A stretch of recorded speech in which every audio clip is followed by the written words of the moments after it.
So we'll start this track out by creating our chord progression.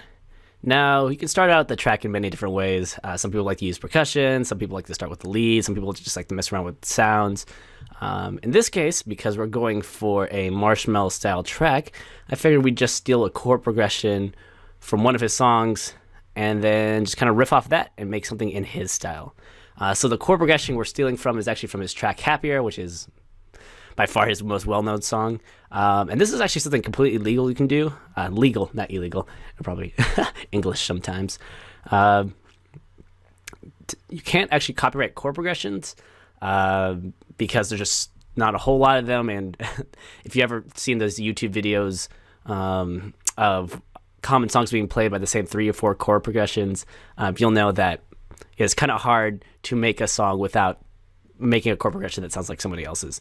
So that's why within the legal system, you can't actually copyright chord progression. So we're just going to take it from his Happier track and we'll change it a little bit just to riff off of it and make sure, especially because this is a paid course, that we're not running into any legal issues. Also, it allows us to stretch our own creative limits.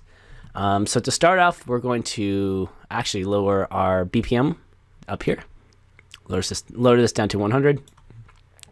Go over to Add, FL Keys, which is actually one of my favorite piano plugins because you can get a lot of Nexus presets and full-on paid packages that are like really great sounding pianos, and they'll do pretty solid. But some of the built-in plugins will do just as good of a job, and they're free. So why not go ahead and use them? So we're gonna go ahead and use FL Keys. We're going to go ahead and right click, go to piano roll, and we're going to go ahead and start making our track from here. Now, I'm going to go ahead and create from scratch because I have the chord progression written down in my notes. If you want to just go ahead and you don't want to go through the process yourself, if you navigate to your folder, go to the MIDI folder, piano chords, you can left click, drop them in, and they'll have the chords that we'll be using today will pop up here. But if you want to make them from scratch, or at least see me make them from scratch and talk through how I'm thinking about which chords I choose and maybe what tweaks I make, yeah, just stay tuned. So we'll go ahead, right-click piano roll, and we'll start creating. So the first chord I have is a D minor. So we'll start with the root note.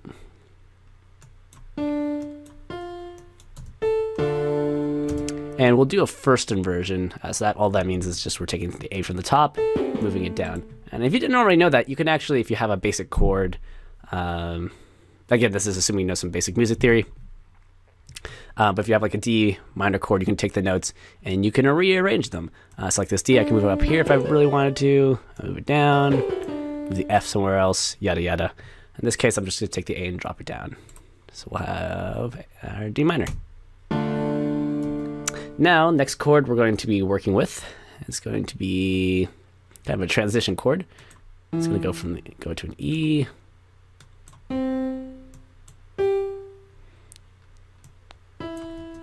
This would be like a C major with an E in the bottom, in the root. Yep, there we go. And this might be a little bit of a weird trick for some people who aren't familiar with. Usually in music theory, they teach you, okay, if you have a chord progression, take the root of your chord, like in our case, D minor, we took the D, put it in the bass, and stick to that. But sometimes you can take the thirds or the fifths, sometimes it's the sevenths if you really know what you're doing, and put it down below, and it'll give it an interesting feel. So that's what we went ahead and did. We put this E down below. I tend to find this trick to be more for like a transition chord, not really something that you're kind of holding, unless you're going for like a kind of unsteady feel, because this definitely has a very unsteady feel to it. Like if I play this, if I play just that part, you feel like, okay, it doesn't sound bad, but I feel like it needs to resolve to another chord. So the chord is going to resolve to is the F major. And we'll go ahead and place that here, or F major, first inversion technically. And now, it just kind of flows in nicely, transitions to the next chord just fine. And now we'll do another of these transition chords. So we'll go for C, and this one just kind of one I just kind of put together with a bunch of notes that kind of sounded generally good. I'll write it out really quick. And then I'll explain what my thought process was. So from here, so we have the C, whatever the hell is going on here, and then we have an A sharp major here. So we'll go down here, A sharp, F. There we go. So this chord again is another transition chord. It's not really, in terms of how I thought about the notes, I didn't really think about it. I just kind of, to be honest, I've kind of just put notes until it sounded generally good. But kind of the framework I was using to help me lead me to choose the notes I chose was that I knew I was transitioning from an F major to an A sharp major. So I needed a chord to help me bridge that gap, because if you could kind of visualize it, if you look at me for a second, well, let's say you're at this level, you can think of like climbing a hill and you're going from here to here. It's going to be kind of hard, to jump up from one to the other. It's going to be kind of drastic if you don't put some like middle step in between to help transition. So that's what this chord kind of did. I know, okay, F, A sharp, C in here, as I think this key is in, what is this? I think this is D minor. Yeah, D minor, the key. I know C's in D minor, and it's in between F and A sharp. So I put the C there, and then I just kind of chose some other chord.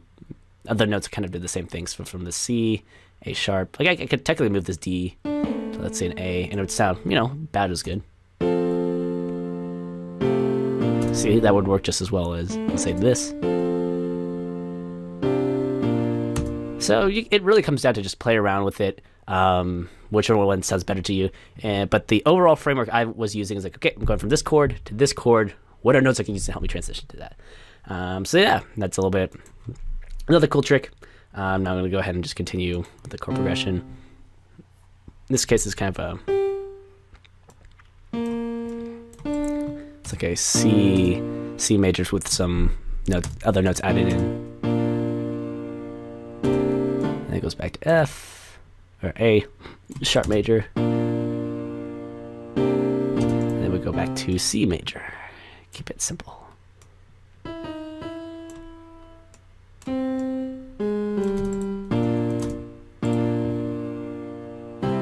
There we go. So we have our chord progression done. You can play through it as you want. But yeah, now we've created our chord progression. One thing, I think this was set from default because I had to re-record this. When you're writing in the notes, the velocities may be set to like something like this, so it's going to sound like this. It's going to sound really in your face.